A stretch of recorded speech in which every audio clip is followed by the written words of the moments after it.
That's the important part. Yes, So, take it right, away. get to start. Okay, great. Hi, everyone. Thank you for being here. I'm Traci Thomas. I'm the host of The Sacks, podcast about books. We're here tonight thanks to Chevalier's Books, which was just said is my local. I can walk there. And I am so excited to get to talk to the author and illustrator of Ain't Burned All the Bright, Jason Reynolds and Jason Griffin, the Jasons, as I'll probably refer to them for the next hour, unless I'm talking to one or the other.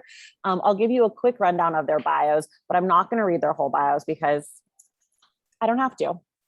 So Jason Reynolds is the #1 New York Times bestselling author. He's a Newbery Award honoree. He's won all the awards. He's written all the books. I'm going to give you sort of the Reader's Digest. He is currently the National Ambassador for Young People's Literature, which I think is just the coolest thing ever. He's written books that I'm sure you've heard of or seen on your bookshelves somewhere, or your children's, or your niece and nephew, including All American Boys, When I Was the Greatest, the Track series, which is 4 books, Look Both Ways, which is my personal favorite, and a bunch of others. And he lives in DC, and that's Jason, #1. Jason #2. Jason Griffin created the artwork for My Name is Jason, Mine Too, which was also co-written with Jason Reynolds, which we're going to talk about tonight a little bit. He's an artist and master collaborator who has shown his art in major cities all over the world. His most recent projects include commissioned mural for the Children's Cancer Wing at in the Bronx. My husband was a resident at Montefiore in the Bronx, as well as a residency at the New Contemporary Art Museum in Amsterdam. So that's Jason. And he's in Queens. So Jason and Jason, you guys know each other, so you don't have to meet. Everyone else, Jason and Jason. Hi. Okay, so we're going to start how I always like to start, which is in about 30 seconds or so. Can you just tell folks about Ain't Burned All the Bright? Geez, you gonna do it? Always. You got this one, Jay. You're the best. So basically, in 30 seconds, it's Ain't Burned All the Bright is it's basically an examination of the year 2020 and how it attacked the respiratory systems of every human being alive. Everything that we experienced during that year directly attacked the way that we breathed and stripped us of breath. And this book is to address it, but furthermore, to challenge us to figure out whether or not the mundane parts of our lives are actually where we could sort of receive new breath, where new breath can be acquired. If those were the sort of life-saving principles and properties, right? The banality, the boredom, the things that we experience with our family and friends while being trapped in the house. In a nutshell, that's what it is. Beautifully done. Okay, so what's very cool for folks who haven't read the book yet or haven't gotten their hands on the book, it is both art and language. It's this really beautiful collaboration where the words are on the page as part of the artwork, and the artwork is bringing to life the words and the feelings in the words. And so I know that in the end of the book, you both talk about how this project came to be, but I kind of want to backtrack even further than that and have you guys talk about how you know each other, because you guys are old friends. And I think that plays a lot into your ability to collaborate. So I'd love to hear just a little bit more about Jason and Jason squared. I like that, Jason squared. So we met 20 years ago at the University of Maryland. And I actually saw Jason Reynolds performing at the Black Student Union talent show, and he was doing spoken word poetry, and he won. And then they said his age, and I thought that was just incredible that this guy up there that sounded so wise was all of 15 or 16, Jay? 16? I was 16, I think. So 16 years old.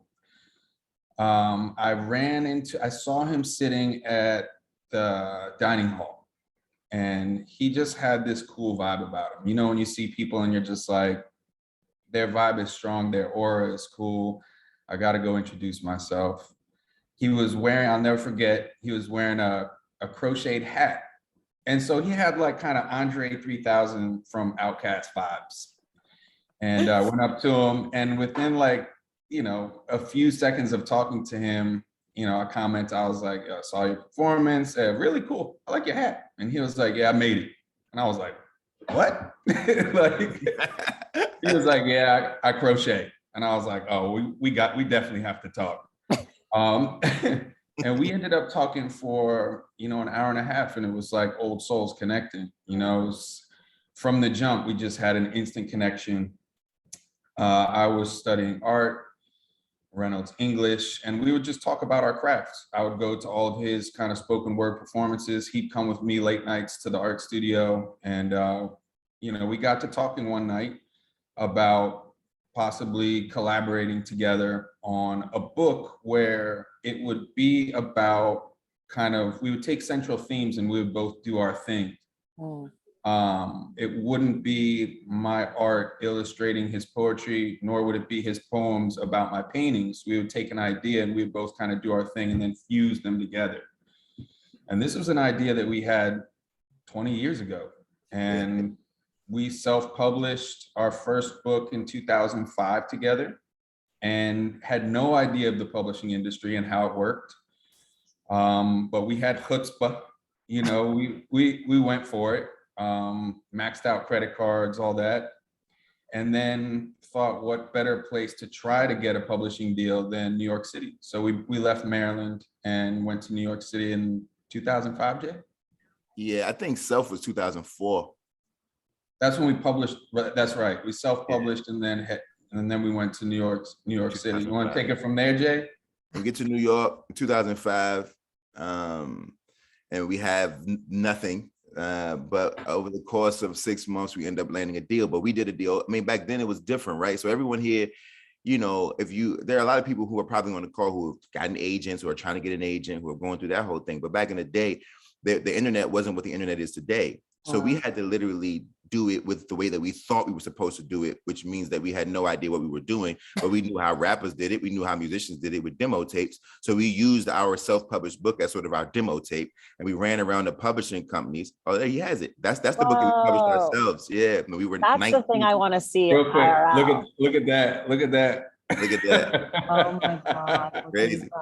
We were like 19, 20, you know what I mean? And so we were running into publishing companies. We're like breaking all the rules because we don't know any better. And finally, somebody's like, that's not how you get published. You got to find an agent. We were like, well, then we'll run into agencies. And they're like, that's not how you get an agent. You got to write proposals, right? And we're like, we don't know how to do query letters. Like, I can't explain what we do. You know what I mean? It was. And you guys were like 20, 18? I was 21. Jay was 23. Okay. Yep.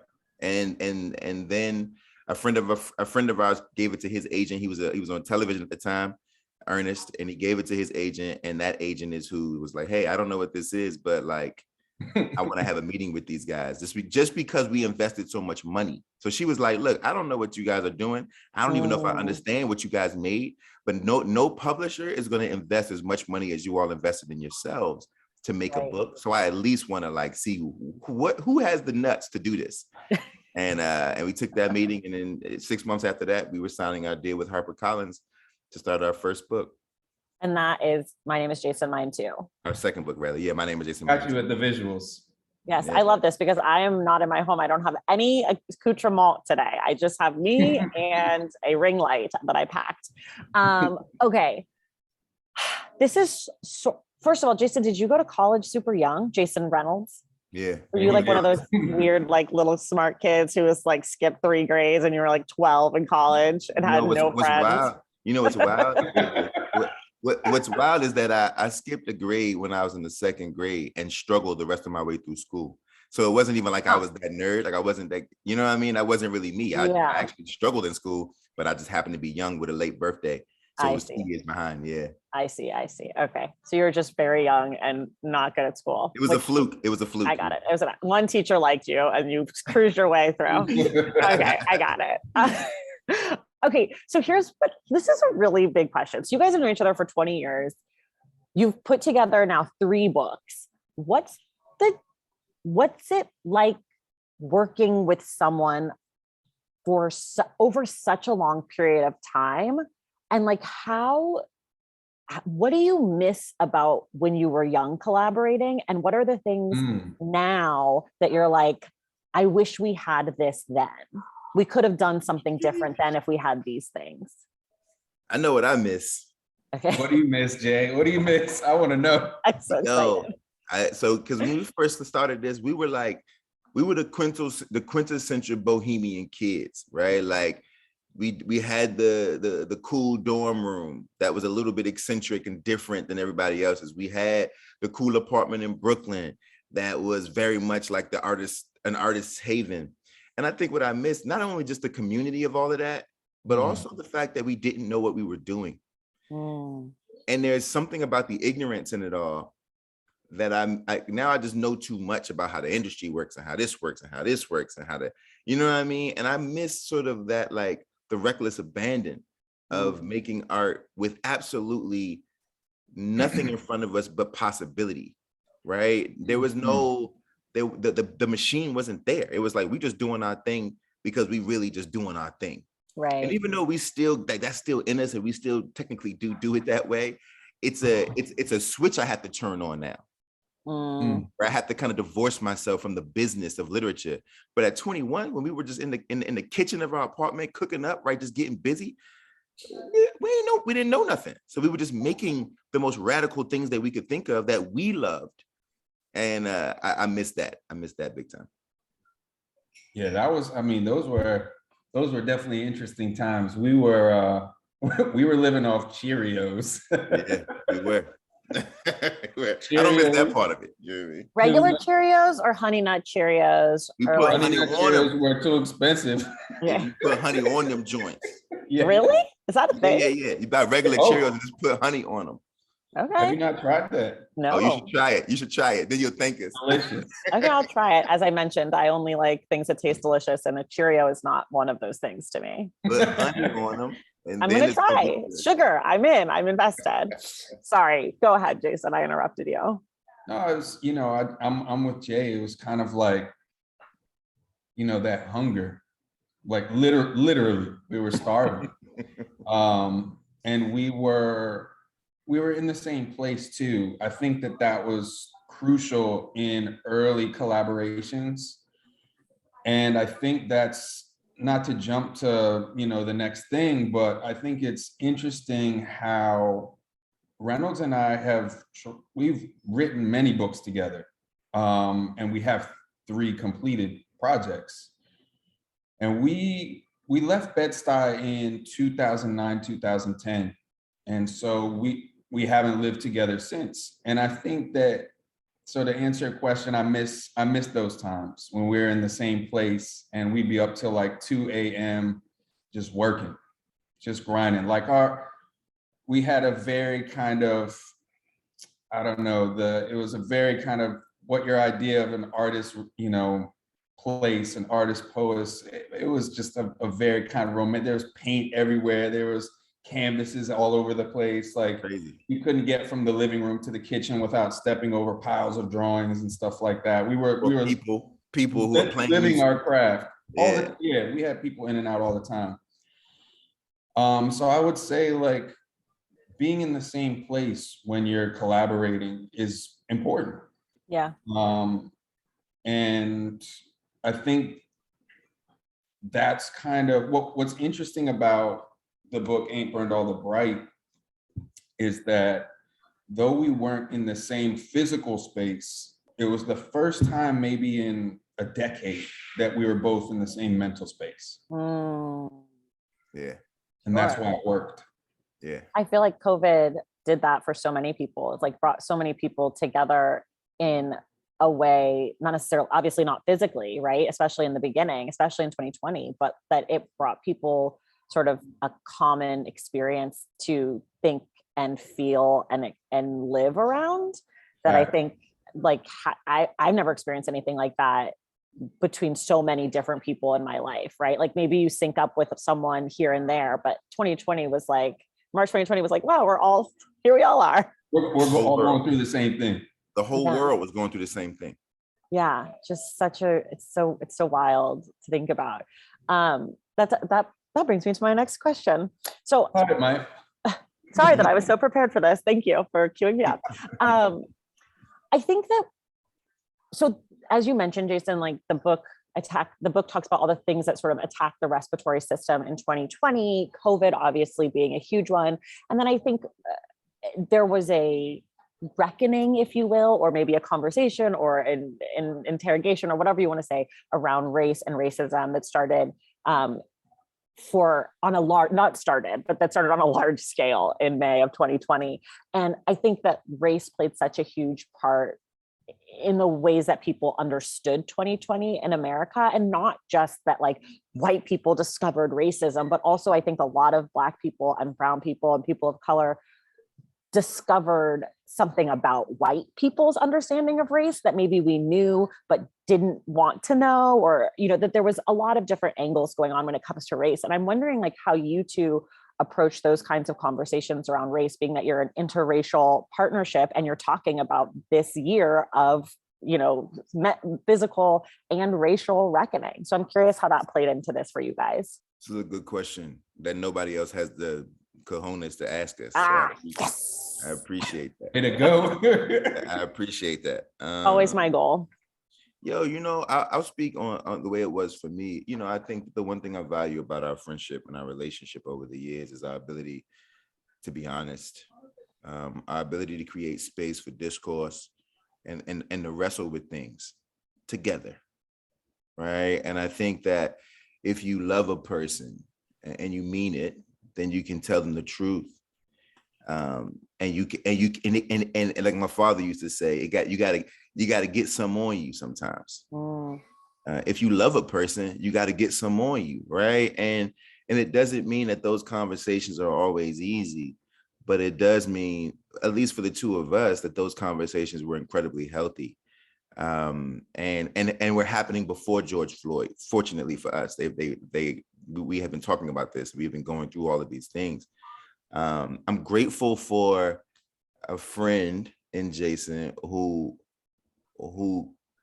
can look me in the face as his brother and say, listen, man, I love you. And perhaps there are things that I don't understand or things that I cannot know intrinsically. We will never understand. Exactly. Like I cannot know intrinsically. But what I can do as your brother who loves you is create a mattress for you to land softly when things get ugly out there, and be here to kind of, and if I got to wrestle with some things, I know that I can trust you to be like a safe space for me to wrestle with these things so that I can sort out where it is that I stand in the midst of these complicated conversations. So for us, I'm grateful to say on my part, and Jay, you speak for yourself, obviously, it was just like a really, in the midst of so much noise, Traci, and in the midst, and for me, because I'm oftentimes in the hot seat when it comes to these conversations because of the work that I make, it almost felt like a respite to know that if I call this dude, we can get into all of this. He gonna listen, he gonna express himself, I'm gonna express myself, we're gonna have some discourse. It's never gonna become ad hominem, it's never gonna get ugly. And it's always gonna be about trying to understand, right? Both of us are just trying to understand. And for that, I'll forever be grateful. Yeah, I mean, it was. I thought that's all you were going to say. And I was like, really? That's it? That's all you have to add? Sometimes he does do that, though. It's like, word, like, how do that's I it. follow that?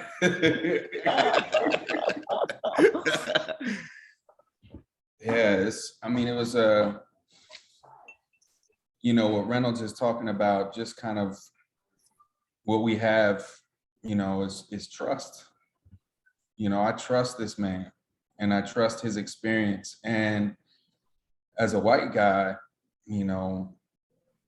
it's important for me to ask questions and listen. It's important for me to trust Jay's experience and practice empathy. This project felt like a project of empathy for me. And it was kind of the interesting thing about 2020, there was a lot of noise, but at the same time, I felt like we're also in a place where we can kind of, we're secluded, we're isolated, and these things are playing on repeat. And you can either turn off the TV or isolate yourself from the people around you, or you can kind of face the darkness and find the light. And I think that a lot of it was about that. It was, when I get on the phone with Jay and I remember in 2020 and I would ask him things, how are things going? And I remember him saying he's just tired, fighting the fight, fighting the good fight. And that, it got to a point where he was just tired of other people asking him what they should do, namely white people, just like, so what should I do?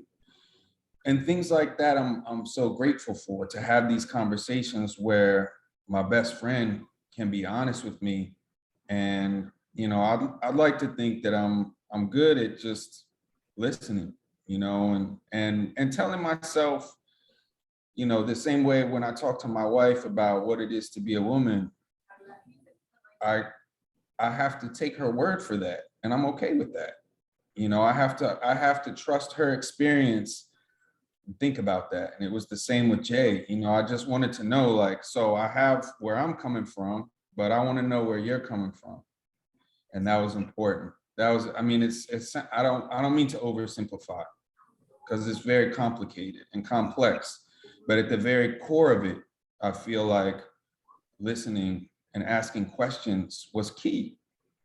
Yeah. Traci, before you move on, I want to say, like, we have, there's a rule that I use when I'm with my students at Leslie. I teach at Leslie. I got to shout out Leslie. I think some of them are in here probably, but I have these students in grad school, and I usually, I don't think I did it this semester, but I usually start my workshops with, there's one rule is called the offensive defensive rule. And that rule is a rule that's centered in trust. And all it says is, if I trust you and you trust me, then trust that whatever I say is not meant to be offensive. Therefore, there's never a reason for you to be defensive, right? And if we trust each other, that whatever I say, even if it come out wrong, tell me it came out wrong. But you know me, there's no reason for you to be defensive, knowing I'm never going to intentionally be offensive, right? And that's how we run our relationship. It's just a good thing. It's one of my healthiest relationships. So thanks, Jay. I'm gonna get emotional.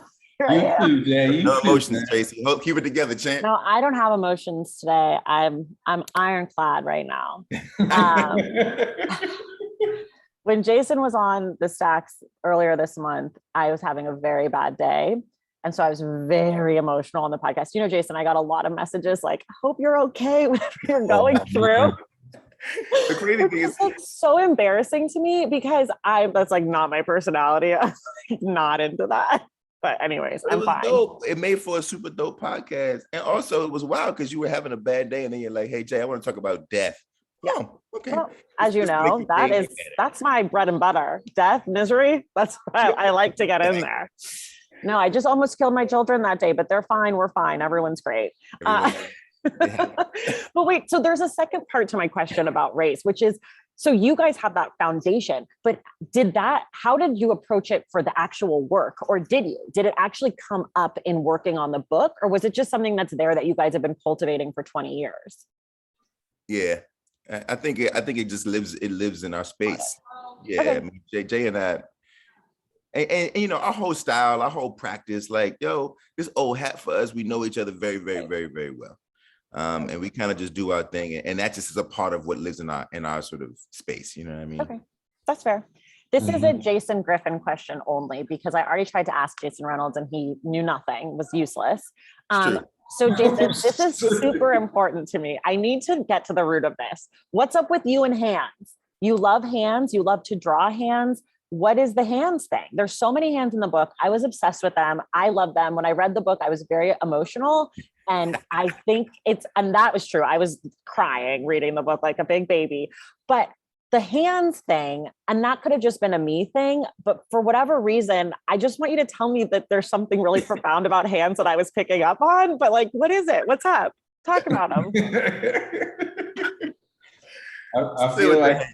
I feel like I should just be like, let the mystery let the mystery be continued. I'll be in your DMs every day for the rest of your life.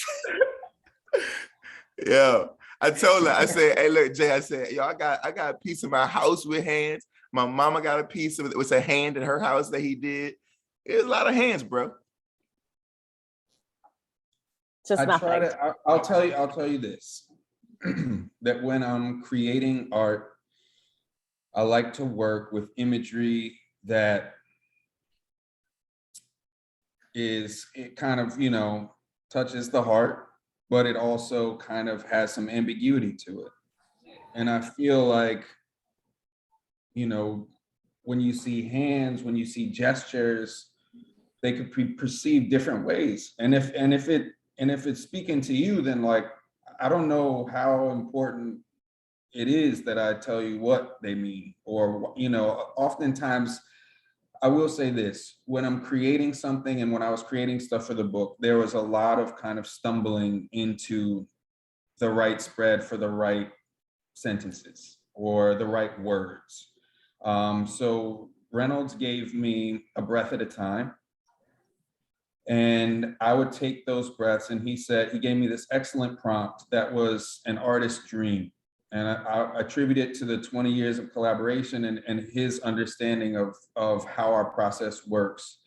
And the prompt was, Jay, I'm gonna give you these words and you can do whatever you want with them. You can put one word on a page and then have the next three blank. You can put a sentence, or you can put three sentences. You can put it whatever you want, break it up however you want.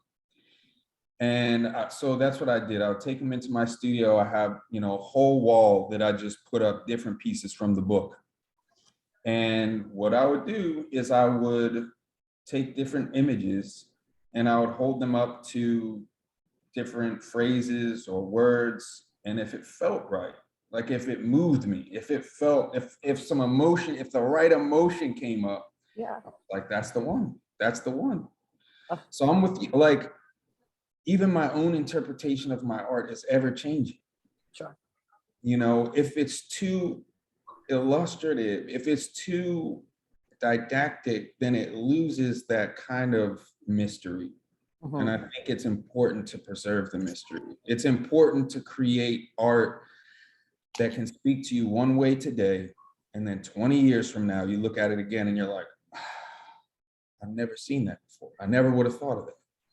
You know, And- so go ahead. Sorry. No, I just gonna say, like, when you're putting it together and it feels right to you in the moment, and then like when you're going back through your work, you know, I don't know if artists do this, so this is me just pretending. I'm shooting the No, I'm no, throwing something at the wall. But like you get the words, they're up there, you're like, this is perfect, I love it here. And then you send it to Jason, and then you're doing your next pass and you're like, you know what? That was wrong. Do you go back and like readjust everything like a writer would edit their sentences? Or do you just trust, like, once it's done, it's done, this is right because it got that emotion going? Totally both. Totally both. Okay. Totally both. Absolutely. I'm open to kind of, you know, when we were going through this, you know, I would send stuff along to Reynolds. And the reason we love working together is because the same thing that exists in our friendship, which is trust, it exists in the work together. And so when Reynolds sends me words, Jay, how many times have I hit you up and been like, you might want to reconsider this sentence here? I don't know if it's ever happened.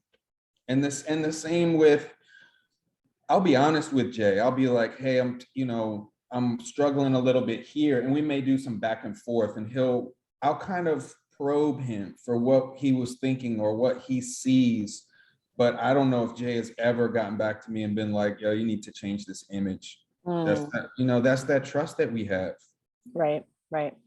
And then kind of more on the actual creating of the book. I know that what you guys said and what Jason had said to me is that there are these three sentences that are these three run-on sentences. Each one is a breath. And I know that you, Jason G, you were like, I've been working on this art throughout the pandemic, and you had a moleskins full of work.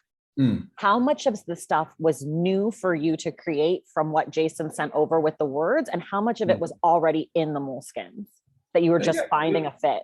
You asked the most fun questions. I love these. Yeah, you're just like, she's the best questioner in the game. Reynolds prepped me. He was like, she asks really great questions. Thank you. I'm just very curious. It's my number one personality trait is I'm nosy and I'm curious. And I created a whole podcast around it. I love it. Majority of the book was created after. Oh, okay. After the first breath was sent. I would say that working on the moleskins, so a tiny bit of backstory was that we were working on another book project. Yes, the box project. Oh, you know. Oh, yeah. on the podcast. He was on my podcast like That was last on the week. podcast. Oh, okay. Everyone can go listen to that. The Stacks with Jason Reynolds and me. We're talking about this book. If you want more Jason, other Jason, there's more there. Check it out. So we were working on this other book, and my mentor, I was struggling. We were both struggling. You know, like 2020 was, you would think that it was really conducive for creativity, but it was stifling. Mm-hmm. And because the box was not about 2020, it ain't burned all the bright is. But I was given the advice from my mentor, Joanna Kotler, who published My Name is Jason Mine Too. And she said, if you're frustrated or if you feel like you're, you know, stifled, just keep some notebooks, keep some sketchbooks, because that's what you do. You make a lot of work. And so that's what I was doing. And so what I will say though, is that while none of those were actually used for the book, it really helped develop kind of the look and feel. The look and feel of Ain't Burned All the Bright, the materials. These were materials that I had at my disposal in my apartment in Queens. It was tape, it was small journals, anything that I wanted to kind of jot down. Like the initial ones had like grocery lists on there. You know, anytime I needed to process something, if the news was like overwhelming, I would just sketch or draw, and I was using tape and, you know, different materials. And that's kind of, I showed those images to Jay, and I told him, like, these books have become my oxygen mask. And we talked about that, and Jay was like, I have an idea. I'm not going to tell you what the idea is. I think we need to do another book. And I'm like, oh no, we can't do another book, man. We're struggling with this one. But he was like, Jay, I have an idea. I'm going to hit you back tomorrow. I just got to sleep on it, make sure it's the right idea. And now it's a book that everyone can buy from Chevalier's bookstore, our host tonight. Let me just quickly say before I keep asking questions, for folks who are not participating in the chat, it's a very quiet chat, not sure what's going on, don't love it, but that's okay. I don't want to attack the audience. I just like a chat. I feed off feedback, but also if you have any questions, please leave them. I guess there's a question box. I don't know, but please leave questions if you have them, because we're going to get to them in a few minutes. So if you have things, quiet chat. What's wrong with y'all? Yeah, it is a quiet chat, right? Yeah. I think it's also because I normally am like, put where you're from in the chat at the beginning, and I didn't do that today. And I feel like that always opens it up. So put where you're from in the chat also. Fully engrossed. Love to Everyone says they're just listening. And say maybe we shouldn't be offending the people who are actually paying attention. I'm like a psychotic stand-up comedian, you know? I'm like, you guys aren't laughing enough. And they're like, we're having a great time. We're learning so much. And I'm like, laugh harder. Love me. Can you tell I was an actor? I have audience issues. Okay. I love that. Is the box project dead, or are you guys still trying to make that happen? Yeah, I was talking to somebody. Who was I talking to? Somebody today on some interview, and they were like, yo, I think I really need that box project though. I don't know, man. You know, I'm the same, man. I almost feel like the box needed to not happen in order for this to happen. Me too. The box Feel like the box is like a part of this somehow. I don't know. The box's job was done. You know what I mean? It had fulfilled its mission by getting us to this. So I don't know. It can be dead. You don't have to tell us it's coming. I'm not worried that either of you are not going to be able to create after this book. Like, I'm not worried about that. I honestly just don't like saying anything is off the table. I just don't know. But it's hard paused right now. Yeah. It's not like you guys are still working on it aggressively. It's hard paused. Hard pause. Yeah. Okay, I have some more Jason G specific questions because I already know the answer for Jason R. So this is sort of the hot seat portion. And this question is very important to me. We touched on this before we got live, but we got to let people in. I need to know how you like to draw. Where are you, or create your art? I shouldn't just say draw, create your art. Where are you? How many hours a day? How often do you have music playing? Are you a beverage and snacks person? This is very important. Do not leave that part out. Are there other rituals? Do you light a candle? Do you do yoga? Like, set the scene of how you create.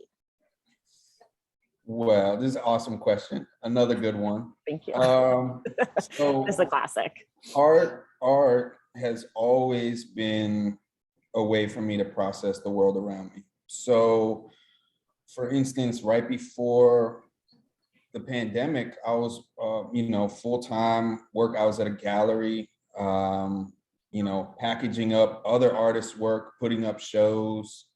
And I didn't have a lot of time to make art at my job, obviously. I want to keep my job. And so I was drawing on the subway to work, and I was drawing on my lunch break, and I was using materials and creating kind of wherever and whenever I could. And if I have the time, I'm creating, because it really is it's kind of like my diary. It's also my self-therapy. And when I'm creating art, sometimes there's music playing, other times I'm on a subway. So, maybe there's headphones in, or I like audiobooks a lot too. Oh. I like to have audiobooks. I find that there are times when I really want to focus, so it's silent. And there are other times when it helps to have noise to distract me enough to get out of my own head. Mm. So it really depends. There are moments where I was creating Ain't Burned All the Bright where I wanted so bad to land a certain page or a certain sentence or a fragment. And it took me listening to an audiobook, kind of almost distracting myself so that I could remove the pressure. Mm-hmm. So sometimes it's necessary to have that focus. Other times I like a lot of sensory coming in. Basquiat used to have a TV, a radio going at the same time. And so he's his paintings were very tangential. And that's because in the moment of his creation, there was a lot of input coming in. And so I think it just depends. I think all of the above. Snacks are good. I like snacks. Say more. Which like snacks? What are you eating? Give me something to munch on. Let me judge you based on your snack choice. A variety of nuts. I like nuts. I try to go low carb when I can. Of course you're friends with Jason, other Jason. Boo. I love a coffee or a latte. Okay. Just the espresso and the milk. Do you do a flavor? Are you having sugar in there? We're trying to do no sugar. We're trying to do no sugar, but maybe an extra shot. Okay. Maybe an extra shot. Traci hates health. She doesn't want anyone to be healthy, bro. What's so psychotic about that, Jason, is that I actually was a fitness instructor for 5 years. I'm fully aware about healthy. I just like a sweet treat. And I don't like when people tell me that their favorite snack is a vegetable or a fruit or something that is not a treat. I'm allergic to nuts. So that's why I don't like nuts. So nuts. Oh no, do we have to do questions? Okay, I'm gonna have to leave my final question on pause. What's your final question? I want to know the word you can't spell, Jason. I need to know what Jason D can't spell. Good question, Jay. What word can't you spell, G's? This is a good question. Oh, Wednesday. Oh, okay. Love this. I gotta sound it out. Wednesday. Doesn't make any sense. I still sound it out. I learned that in elementary school. Tomorrow can be confusing too. I don't know if there's 2 M's or 2 R's. That's a hard one too. Basic joints. yeah, that's hard too. Truth revealed. That's why he's the writer. Man. His is restaurant. It's not impressive. What? Wow, wait. Who else has restaurant, Traci? Tell Jay. Quentin Tarantino and Angelina Jolie also both have a restaurant, but I love that. But I'm still not that impressed. I feel like that's such a base. I mean, I'm impressed because I love it. I love every word that anyone can't spell because I can spell basically 3 words total. But it's like such a pedestrian word to me. Another word I can't spell, pedestrian. It's such a pedestrian word to me, like restaurant, you would think. Exactly. That's why I started doing the question, is because I was so curious, because writers are so smart to us and they're so good with words. But I was like, they must also be idiots too, just like me and everyone else. And so that's why I invented the question. So I was what was Jay's? What was restaurant? Yeah. Where is the AU and where's the A? That's the thing. Because AU is early, A is late. This is what Right. your word is like the only word I can actually spell, which is like the when I hear funniest part. when I hear aunt and it's a U in that joint, I'm like, it must be AUNT, but it's not ever. Every time. I see, restaurant. That makes sense. That makes sense. Okay, so did you want me to? I can do the audience questions. Do you want me to do them? I have them. Yeah, if you haven't, go ahead. I was also gonna say Bro. it would be really fun to watch y'all play Wordle, the 5-letter word game that's been No, going Oh. around I got it in Twitter. 3. I got it in 3 today. It was supposed to be the hardest one. I got it in It 3 was today. the hardest one. 3? 3. It was my first time in 6 today. It was my worst day ever, but I've never missed one. And I got 1 in 2, which I was like, I am a genius. What are you guys talking about? Wordle. Just put the link to it in the Wordle. chat. You should look The at what links the in word the is. chat. Wordle. You got it. It's a once. Put it up every day at midnight. It's great. Yeah, once Come a on. day word game. You'll I love thought it. I would hate it, and it turns out it's my favorite thing to do. And every morning I'm like, and my it's husband's called like, Wordle. Yeah, it's a nightmare. I do it before I even leave the bed. Yeah, that's exactly right. The other day I was in bed the other day and I did it in 3 words, but I got it I got it in 2. That's it. I got it 2. And I go, and my husband goes, "Oh my God, what's wrong?" And I was like, "I just got Wordle in 2." And he goes, "I thought someone died." I was like, that's the most 2022 thing that's ever happened. Anyways, okay, we're gonna go to audience questions. If you guys have them, please enter them in the question and answer. If you put them in the chat, go ahead and put them in the question and answer section also down at the bottom, because I can't see the chat ones. They've gone because now you guys are active and I love it. Okay, this first question is, what can educators do to inspire students to write their own stories? Strip the rules from the assignment. And if we want them to write their stories, then we should allow for any form of format, right? So if they want to write their stories in a rap song, and again, lyrics, so be it. If they want to write their stories as a list, right? These are the events of my life, so be it. If they want to write their stories as a poem, so be it. A collection of poems, an essay, a fictionalized version of their story, right? Because some of these shorties got real stuff, stories that they don't always feel safe with sharing. And then the other thing is making sure that they know that their stories can be written and not shared, that it's even valuable if they just can share it with themselves. That's just as important as sharing it with the world. All of these things, can work. I mean, like somebody's in the audience say, run on sentences, right? Exactly. Like you can give them this book and say, this is actually one sentence that I wrote with semicolons and commas and em dashes, that I then removed the punctuation to give them the J, so that he wasn't tripped up by punctuation, that he had complete freedom. But I wrote it as a straight ahead run-on sentence, right? That's technically against every rule, except it's not. James Baldwin wrote run-on sentences all the time and nobody says anything about it. Toni Morrison rarely uses a comma and no one says anything about it, right? So strip the rules and let them do their thing. Love. That's dope. Yes, and then tell them everything they make is terrible, and then they'll want to keep creating to impress you. That's what my teacher said. Your worst teacher ever. Some people learn from tough love, and those people are me. This is why my kids hate me already. Okay, next question. Breath and breathing is so central to this work. I know that punctuation was removed, so each breath is a run-on sentence, which is relatively easy to see in the writing print. I have questions about breath in the art of the audio. Jason G, how did you imbue your art with breath so that the reader can see it? And then Jason R, for the audiobook, how conscious were you about where you took your breaths? How did you want the reader/listener to feel about breathing by listening to how you read your words? Good question. That is a good question. Very good. I think that it's a great question. It got me thinking because I hadn't thought about it like that. But if I have to think of the idea of suffocation and what that looks like versus a breath of fresh air, I think that palate plays a huge part.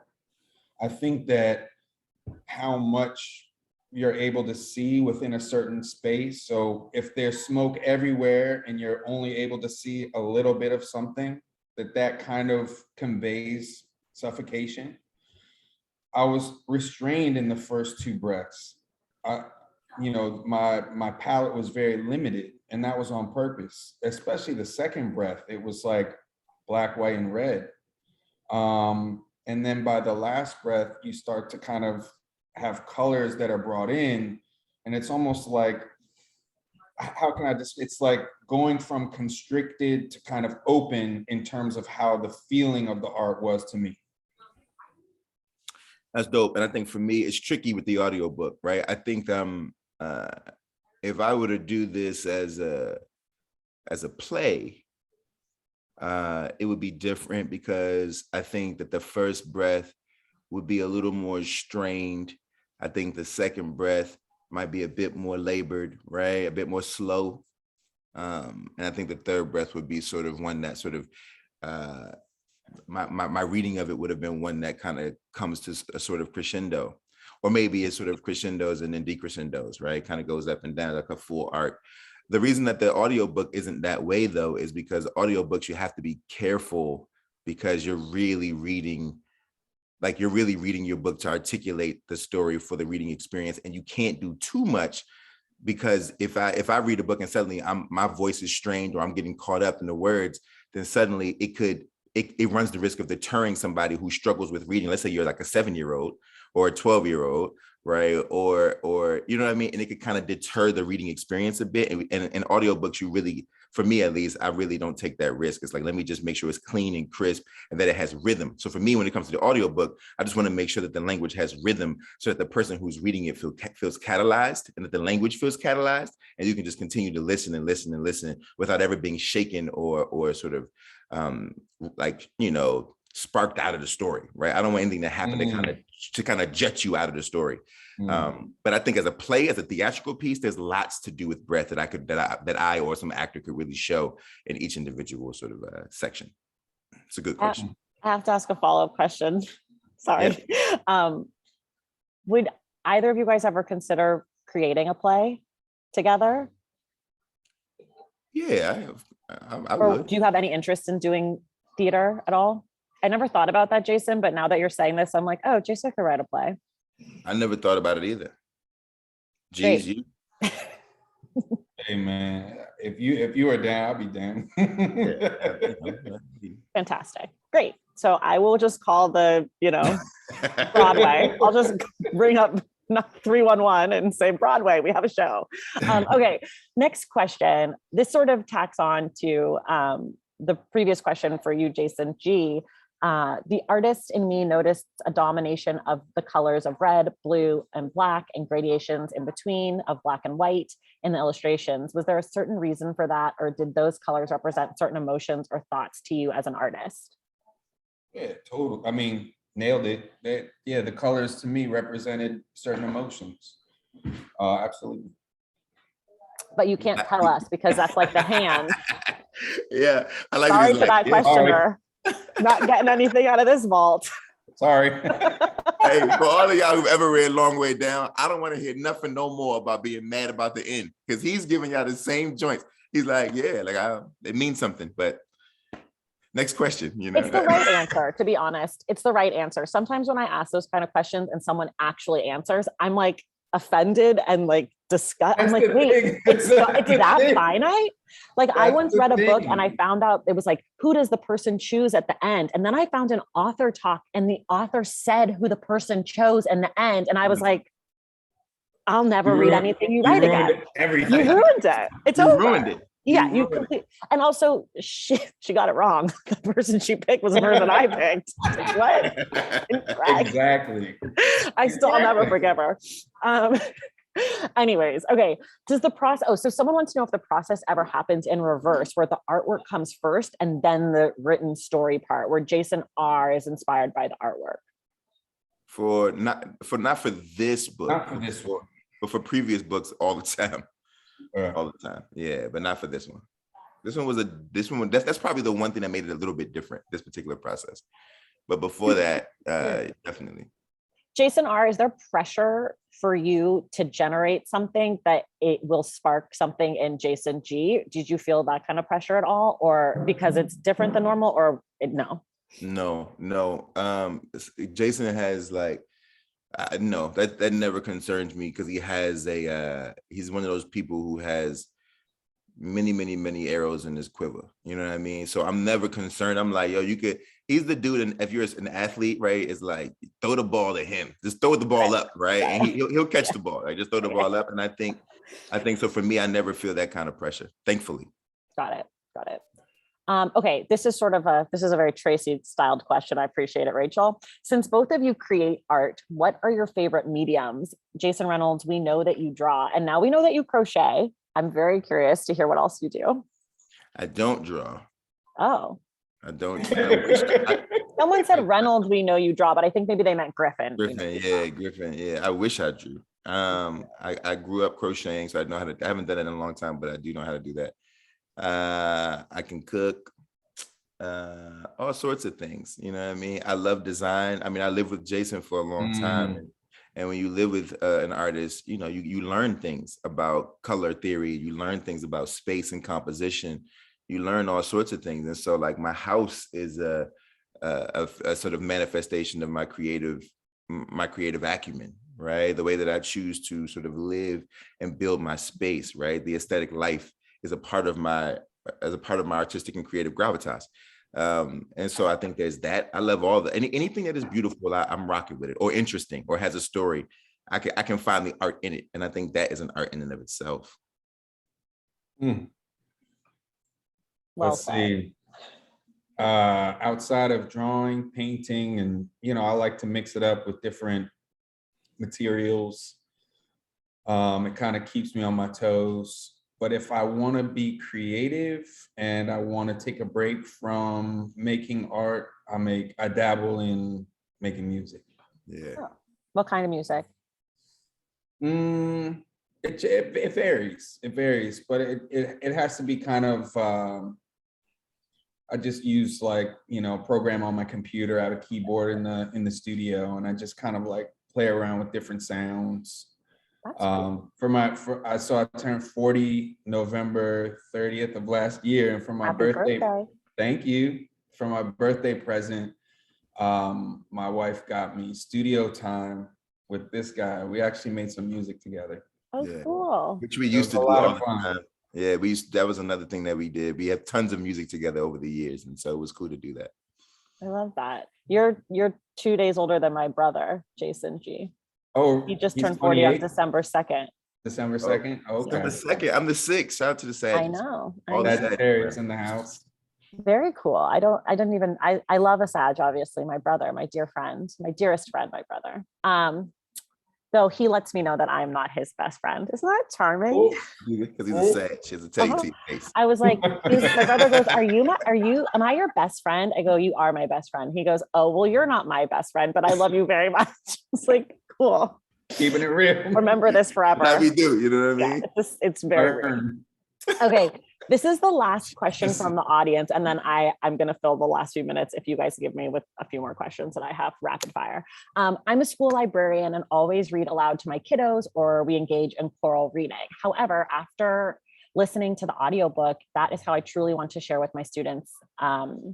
It was wonderful. Did you envision this being shared by educators via the audiobook while sharing the printed book as well? Yes, both. Well, I actually think that this is one of those rare moments that it's multi-sensory. There's just so much happening, right? I think to see it is like just the visuals of it. I think the language is doing what the language is doing. And then to hear the choral version of it with all of the cast, right? To hear me read it is cool, and that version's available, but the other version with the full cast is really a beautiful, beautiful thing. And I think it's something that can be modeled by teachers. I'd love to see a school put it on a play. You know what I mean? I'd love to see them put it on stage. You know what I mean? Like that would be dope. But the short answer is yes. I love Absolutely. That. Can I just add that I love Reynolds' voice? It's like one of his defining features, right? Like people. I don't know how I get through these interviews, because like sometimes I'm just staring at him, listening to his voice. You know, I forget where I am. Hilarious. Okay, I need to know if either of you have heard from any young people about this book yet and what they said, because I have a lot of feelings and thoughts about the book as an adult who's lived a very specific old person life, and especially in the pandemic and blah, blah, blah. But I'm curious how young people who have lived shorter lives are thinking about this work or feeling about this work. It's only been a week, yo. I know. Well, I wasn't sure. You're in the classroom, Jason. You're the laureate. My God, I'm always talking to kids. It's you. I saw, hey, and just like shout out to the teachers, the educators. Thank you. For sure. For real. Thank you. A teacher put something out and tagged us on the gram, and she had already done a project with this book where the kids were talking about their oxygen masks. Man, I about lost it. Yeah. She made a worksheet.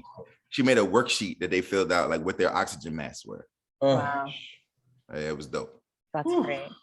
Okay, next question is, I heard a rumor that My Name is Jason, Mine Too is getting re-released. Is that true? Facts. Yeah. When is it coming out, Jay? May. I think it's coming out May. I think in May. Let's do this again in May. Can't wait. I'm available. It's gonna be a little weird for, I don't know. How do you feel about it, Jay? I feel weird about it, but I don't know. I know you feel weird about it. I'm fine with it, man. I know. Are you like embarrassed? I mean, like I was 20 years Are old. you, Jay? Am I embarrassed? I'm not embarrassed. I don't have reason to be embarrassed. I think I'm just, I think everybody is weird about their 20 year. I was 20 years old. Yes. I would be embarrassed if something that I did when I was 20 got re-released and I was a totally different person. It's okay. I just am curious if that's what you're feeling. I gotta make sure, like all I was like, yo, we gotta make sure people know, it's June 28th it comes out. We just gotta make sure people know, like, yo, we were kids. Like the reason, and this is something an epiphany I had a year ago. I was like, man, we put it out when we went to the publisher. They were like, yeah, this is gonna be young adult. Neither one of us had any idea what she was talking about, because we were like, yeah, this is for kids. And we're like, yo, we all the way grown. We like, what are you talking about? Like, this is like our experiences. We're grown. And then you 23 years old. Right. And I was 21. And then you look back and you realize like we were actually young adults. Right. So the book skews a little young because we were actually young. You know what I mean? And it'll be cool. I'm fine with it. It's just weird, but it's cool. It's like, I just look at it like a tattoo. You know what I mean? Like the tattoo, it doesn't matter if it's good or bad. It captures a moment in time. Absolutely. Do you both have many tattoos? Yeah. I don't think I have as many as Jay, but I have a few. I have 5 or 6. And I have 15. Wow. Yeah. This will surprise 0 people. I have exactly 0 tattoos. Thank you. That doesn't surprise me. Of course it doesn't. It would be surprising if I was like, I have multiple tattoos. That would be the like, oh my God moment. Me and Jay both have 1, 1, 2, 3, 3. What's Where's that? yours, Jay? Yours is dots, right? His is like real artsy. Oh. Yeah. Bed-Stuy zip code. Oh, I love this. I love this. Okay, well, we're out of time, unfortunately. I don't have a good final question like I normally do, but really quick. You did awesome. Thank you. There's a link in the chat for to buy the book through Chevalier's bookstore, our hosts for the evening. So please, if you haven't read the book yet, be sure to pick up a copy, support my local bookstore, but support local bookstores generally, and support these 2 talented artists. And thank you everyone for being here. This was so fun. Thank you guys for putting up with me tonight. I appreciate you both. And thank you so much for having us. Later. Thank you. Be safe, be good, y'all. Thank you so much. Bye guys. Thank you for that recording.